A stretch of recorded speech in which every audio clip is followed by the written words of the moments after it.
Hi, welcome to Pictures, Noise and Words. I'm Hedgy. And Paz. And this is Fruitpochette? Pochette? I think so. Yeah, I think it is too. I did a video by Fruitpochette right back at the very, very beginning of this channel. Did you recommend it to me? Probably. Seems likely. But then I subsequently took down all the Japanese videos, if people who've been around for a while know about that. And then I started putting them all back again when I was doing some checks on whether they would get blocked or not. And this one disappeared during that process. Not this one, the one I did originally. So I haven't got it anymore. And you can't watch it anymore. And it's going to be a great loss to mankind, I think. Yeah, maybe not.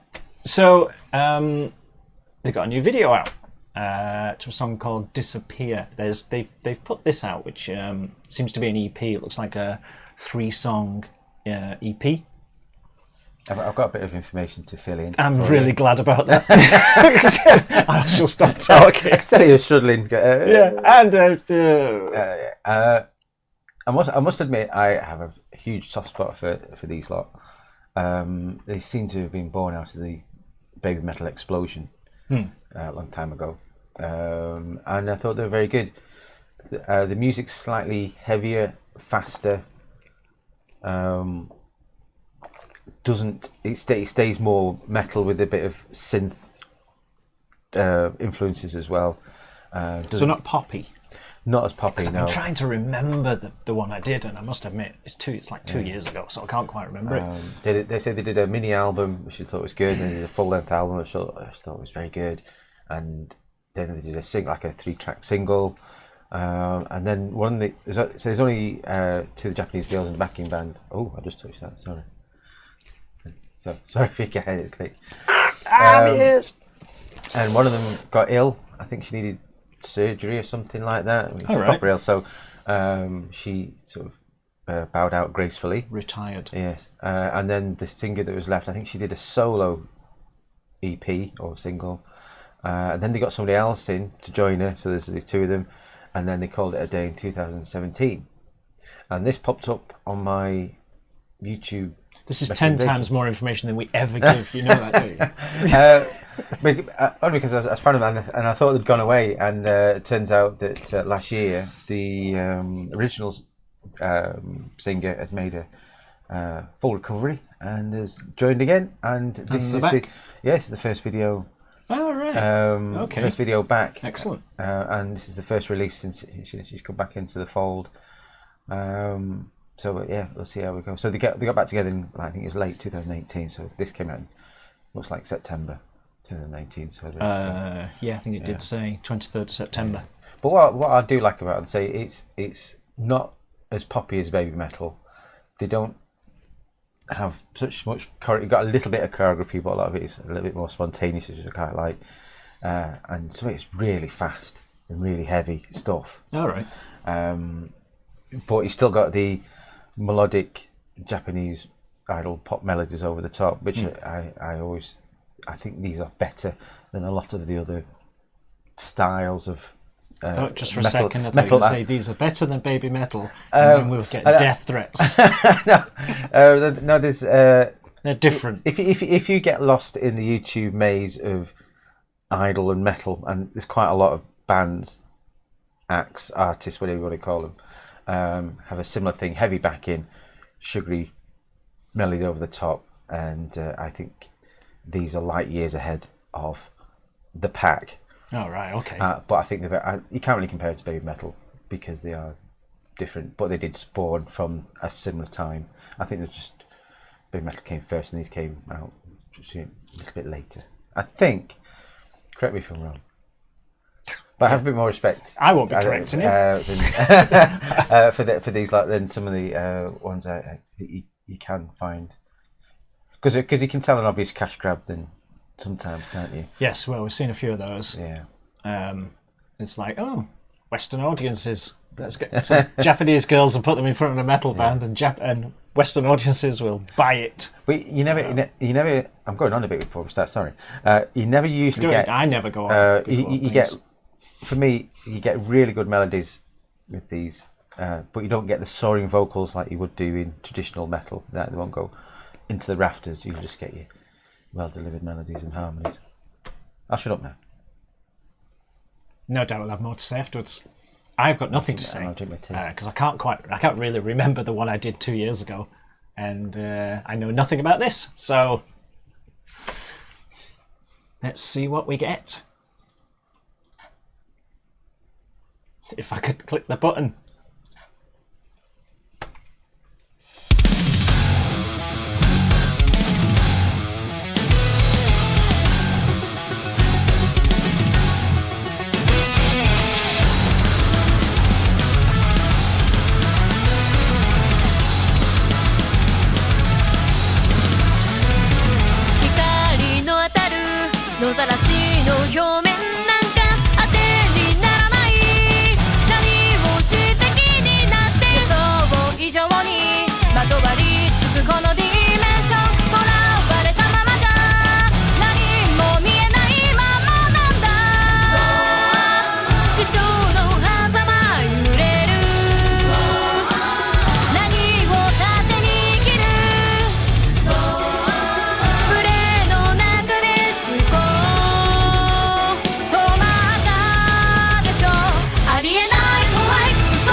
Go on. I'll drink my tea. It's like a 4-minute drum roll. Isn't it? Do a 4-minute drum fill. It's okay. I got a few things because it ticks. And it's always the same when you listen to Japanese music. I think when you listen to this sort of stuff, is that they give the musicians their slots, because clearly, obviously, this band is about the two fronts, isn't it? You know, Yes. But they give the musicians, right. You've not got like 10 seconds. You've got a proper musical interlude to go and have some fun with, kind of thing, which is something that gets engineered out, I think, of a lot of what's the word I'm trying to I'm trying not to say something that makes it sound like I didn't like it, you know, like some stuff that's designed to be stuff that's manufactured, that's consumable, you know, kind of thing. So they engineer out the musicianship a bit in favor of a catchy something, whereas the Japanese don't seem to do that, you know, and they even had like a ride out at the end, kind of thing. No surprise that, you know, and you think, that's something that the Japanese are not afraid to do. I wish that the music had more of a harder edge to it from a production point of view. I think it's sanitized a little, because they're all playing like, I mean, that drummer's just like a 4-minute drum fill almost, and it sounds very softened a bit. It sounds very clean, quite isn't it? a lot. But what I was also thinking was, if I was watching this live, I would be unashamedly dancing around with everybody else, kind of thing, because I bet live, you know, it would put back that desanitize it. As soon as I saw this out, I did have a look to see if they are doing live, and there's two types of live that they do. I think they've started having the backing band, and that was great. That's a couple of tracks of them actually with. Do they do like a backing tape live? And there's also the older stuff is them with just a backing track. But they seem to be doing a lot in shopping malls in front of about 12 people, and it's such a shame. Right, okay. But live, they had quite a good crowd there. From what I saw, So I think a lot of people who like this channel will think it's too poppy. Apart from the section of our audience, if you like, who just like all the Japanese stuff, and then because I think there's something about a change in your state of mind when you're listening to Japanese music, I think, and it's kind of, for me, it's like, because you've got like your Scandinavian stuff, and that sits in this, or Scandinavian, it doesn't have to be from Scandinavia or the Nordic countries. I got corrected on that a while ago. The Nordic countries, it just has to sound like that, and it fits in, and then the Japanese stuff, to a degree, has its own space in my mind, and I change. I don't know what I change, but you know what I mean. You kind of think if one of these bands was doing the Japanese style, you'd think I don't like it, but because they're doing it, somehow it works. I don't know. That's just the way I've compartmentalized things, so I can enjoy it for what it is, and I think, like I say, I think live I would like it a lot more.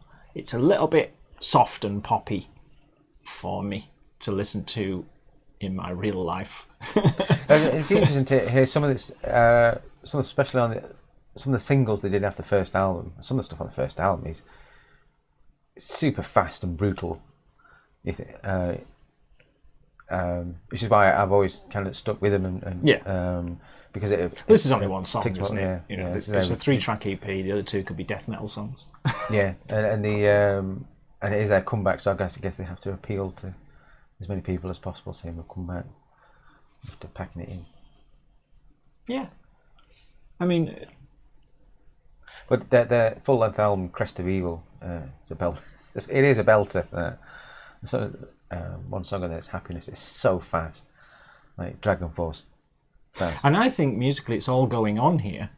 I just think the production has pushed it to the back and sanitized it a bit. I agree with that. Softened it a bit, and I think if it was a bit more aggressively produced and upfront, not to the point where it's drowning out the singers or anything, but I think it would, for me, I would just latch onto it easier, I suppose. But for sure, Fruit Pochette, Disappear. Like I say, just put out in September this EP. As you can see, Paz knows a hell of a lot more about them than I do. But yeah, let us know what you think. Uber Noodle X, I'm sure you're out there lurking. Is he a lurker? I don't know. I've just labelled him. Sorry. But he likes all his Japanese stuff. He likes his really death metal Japanese stuff, and he's recommended a few things. I just wonder where this fits in for people like Uber Noodle and other people who like Japanese stuff. Let us know, obviously. Yeah. Cool. See you soon. Dino. Bye bye.